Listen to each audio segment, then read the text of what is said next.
Competitive exam ની અંદર પૂછાતા ટકાવારી બેઝ દાખલો. અહીં કીધું કે એક કામદારની મજૂરી પહેલા જે હતો પગાર, મૂળ પગારમાં 10% વધારો કર્યો અને પછી પાછો 5% નો ઘટાડો કર્યો, તો મૂળ મજૂરીની અંદર કેટલા ટકા વધારો થાય અને કેટલા ટકા ઘટાડો થાય એ તમારે શોધવાનું છે. હવે આપણે ધારી લઈએ, ધારો કે મૂળ પગાર છે એ 100 રૂપિયા હોય. કેટલા રૂપિયા હોય? 100 રૂપિયા હોય. હવે 100 રૂપિયાનો 10% વધારો કરવામાં આવે, બરાબર, એટલે 10% વધારા સાથે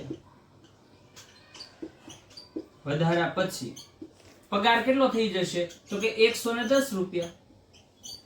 હવે શું કહે છે? હવે જે પગાર છે ને એમાં પાછો 5% નો ઘટાડો કરવામાં આવે. એટલે કોનામાં? તો કે 110 ના 5% શું કરવામાં આવે છે?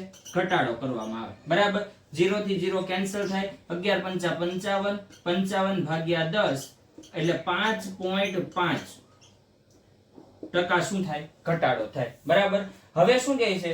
તો અત્યારે જે છે એમાં કેટલા ટકાનો, એટલે કે મૂળ પગારમાંથી કેટલા ટકા, એટલે હવે પેલા હતો 110, હવે એમાંથી આપણે સોરી ટકા નથી, આ રૂપિયા છે, 5.5 રૂપિયા શું થાય છે? ઘટાડો થાય. તો 110 માંથી હું 5.5 બાદ કરું તો કેટલો જવાબ આવે? તો કે 104.5 રૂપિયા આવે.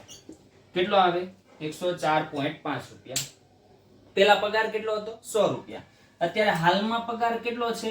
તો કે 104.5 રૂપિયા. હવે 100 ટકાવારી કાઢો, બરાબર, તો આપણે એમ જ સમજવાનું કે કેટલા ટકાનો વધારો થાય છે? તો કે 4.5% શું થાય છે?